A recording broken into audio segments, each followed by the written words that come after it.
Vamos a seguir viendo las variables que tenemos en nuestro sistema de control. Entonces, los sistemas de control pueden ser eléctricos, pueden ser electrónicos, neumáticos, hidráulicos, mecánicos o mezcla de 2 o 3 de estos elementos o de todos.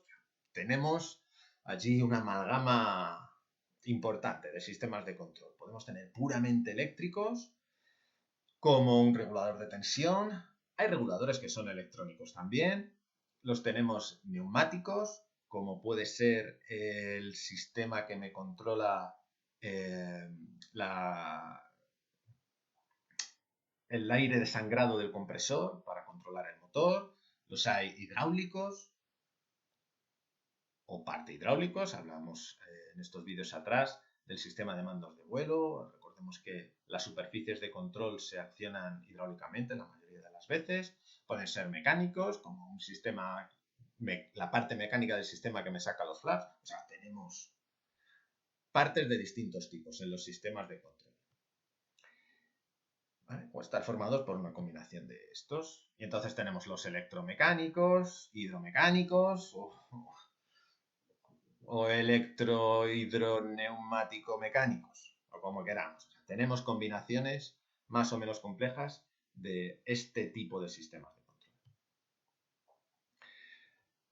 Y bueno, y las variables de entrada y salida del sistema podrán presentarse también según diversas magnitudes. Temperatura, teníamos el caso del horno, es nuestra variable de salida, queremos controlar la temperatura con el horno. Un caudal, por ejemplo, la unidad de combustible, su variable de salida es el caudal. Tenemos también presión, por ejemplo, el sistema que me controla la presión del compresor de un motor de turbina tiene sensores de presión y a su vez regulan presión. O sea, sus variables de entrada y de salida son presión. Entre medias tenemos mecanismos, podemos tener partes electrónicas, pero su entrada y su salida son presiones. Podemos tener fuerzas, posiciones, como por ejemplo el paso de la hélice, una intensidad de corriente, etcétera, etcétera, etcétera. O sea, ¿qué magnitudes puedo controlar y sobre las que puedo actuar? Son un montón.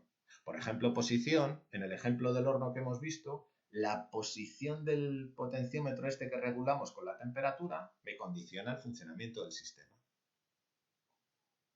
De tal manera que, bueno, ¿qué tipo de magnitudes podemos controlar? Pues todas, las podemos controlar todas. Luminosidad de la cabina, por ejemplo, todas, cualquier magnitud, la vamos a poder controlar. Velocidad, aceleración, velocidad de ascenso, de descenso, ángulo de viraje, todo lo vamos a poder controlar, de forma automática además.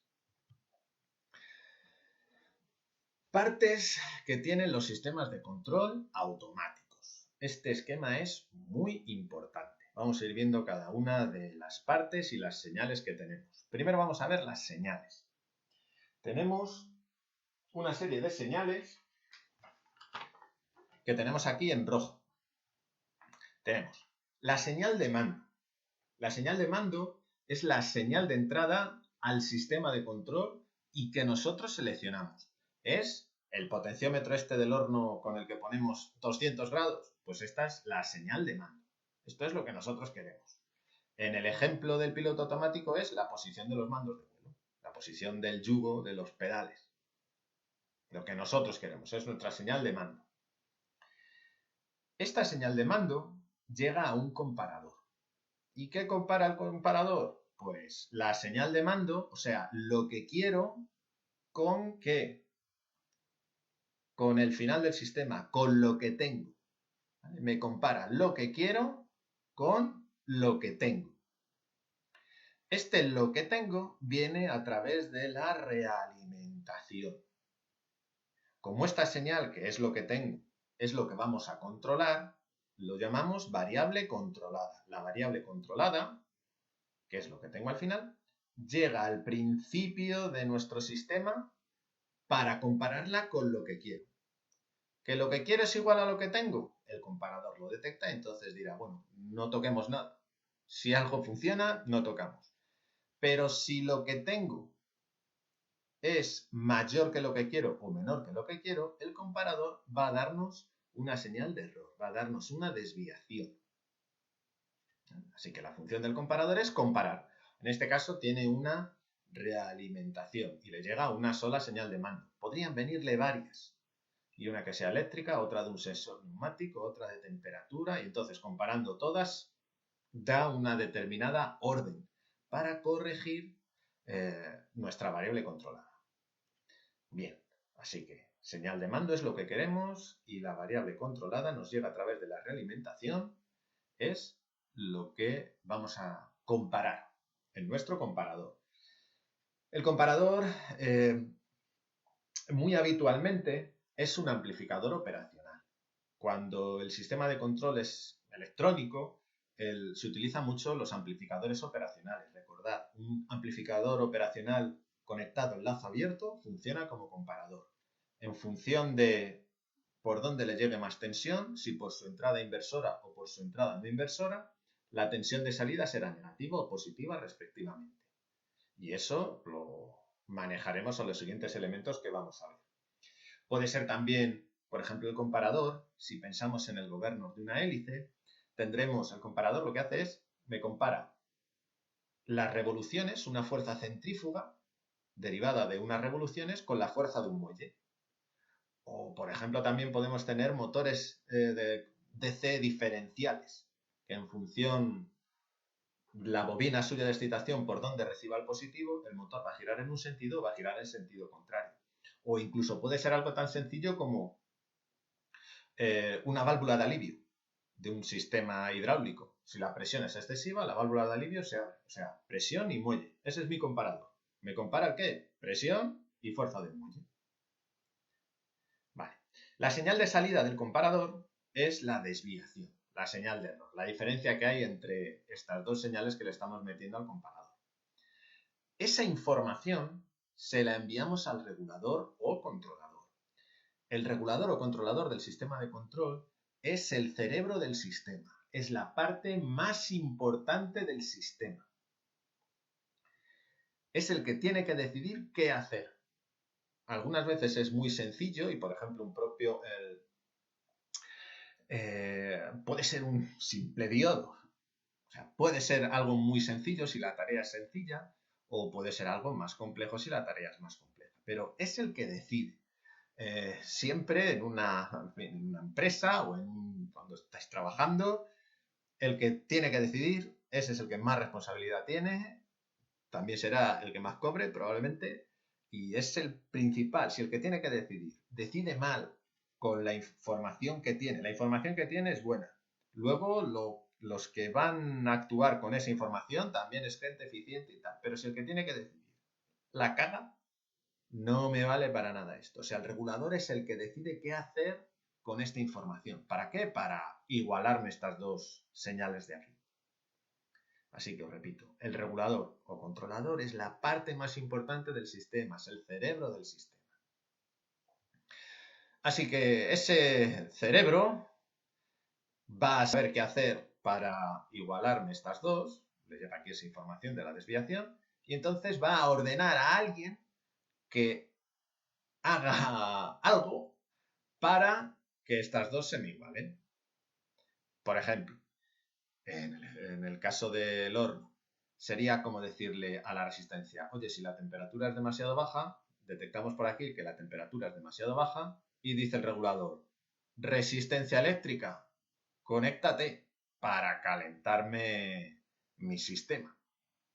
O en el sistema de piloto automático, oye, que el rumbo no es el que tenemos que, no es el que queríamos, pues el regulador va a decidir, dice, venga, pues muéveme el alerón derecho hacia arriba, el izquierdo hacia abajo, y entonces así vamos a poder virar hacia la derecha. ¿Vale? Le va a dar una orden a algún elemento del sistema para corregir esa situación. Este decide y este actúa. La señal que me da el regulador es lo que llamamos variable de control. O sea, es la orden de qué hay que hacer. Esa orden de qué hay que hacer se lo mandamos aquí a los machacas del sistema, que es el accionador. La señal del regulador, esta orden que me da el regulador, es una orden, suele ser muy débil. Suele ser una señal eléctrica de muy baja potencia o incluso una señal hidráulica o neumática, pero que es de baja presión. Pero claro, una señal eléctrica muy baja o una presión muy baja, para moverme, por ejemplo, los alerones o un timón, no lo va a mover. Yo necesito mucha fuerza, mucha energía, hacer mucho trabajo para mover una superficie de vuelo en un avión grande que vuela a cierta velocidad. Entonces, tenemos que amplificar esta orden. Esta pequeña señal que me dice, mueve el alerón derecho hacia abajo o hacia arriba. Mueve el alerón derecho hacia arriba. No va a tener fuerza suficiente. Entonces, tenemos que amplificarla. De eso se encarga el accionador o amplificador. En el caso, por ejemplo, del piloto automático, de los mandos de vuelo, esto es un actuador hidráulico. O sea, al actuador hidráulico le llega una señal eléctrica, por ejemplo, en un sistema fly-by-wire, le llega una señal por un bus de datos, una señal de muy pocos voltios, muy poca intensidad, o sea, muy poca potencia, pero le dice a una electroválvula, oye, mándame, ábrete o ponte en tal posición para mandarle líquido hidráulico al actuador y que me mueva el alerón. O sea, el accionador es un amplificador de esta señal débil, me la va a amplificar. Esta señal puede ser eléctrica y luego nosotros actuamos de manera hidráulica o neumática. O puede ser eléctrica también, podemos tener nuestro accionador que sea un motor eléctrico. Así que bueno, tenemos el accionador, que es el que me amplifica esa señal tan débil, esa orden tan débil que me da la cabeza pensante, que es el regulador. El accionador me mueve un alerón, o en el caso del horno me conecta o desconecta la resistencia, y me va a actuar sobre el sistema. En el caso del horno me variará sobre la temperatura, en el caso del avión me variará sobre la actitud, o sea, sobre lo que queremos controlar. A lo que queremos controlar siempre recibe perturbaciones que habíamos visto antes, pues una ráfaga de aire o en el caso del horno cuando abrimos la puerta, este tipo de cosas. Y finalmente tenemos la variable controlada, lo que queremos. Esta, que es lo que tenemos realmente, la tenemos que mandar a la entrada, como habíamos visto antes. ¿Qué es lo que hacemos? Vamos a medir el valor que tenemos aquí a la salida, mediante un transductor. Un transductor, en este caso, va a ser un sensor. Pues un sensor de temperatura, y que me diga aquí si la temperatura es mayor o menor que la que habíamos seleccionado. O puede ser un sensor de posición, o un acelerómetro, o un giróscopo, en el caso del sistema de mandos de vuelo. Así que bueno, vemos aquí todo el sistema. Os repito, esto es lo que queremos. Esta señal que viene desde aquí es lo que tenemos. Las comparamos y mandamos la señal de error, la desviación, aquí al jefe, al que va a decidir qué hacer. Con su decisión se la envía, que es la variable de control, se la envía al que va a trabajar, al que va a ejecutar esa orden. Y ese finalmente ejecuta la orden para corregir las perturbaciones que tenemos en el sistema. ¿De acuerdo? A ver, que se me había saltado esto. Así que finalmente tenemos este bucle cerrado, este lazo cerrado, esta realimentación. Bueno, espero que os haya quedado claro. Este esquema es muy importante y todas las variables y componentes del sistema de control. Lo tenéis un poco más detallado en el libro. Es fundamental aprendérselo. Un saludo, hasta el siguiente vídeo.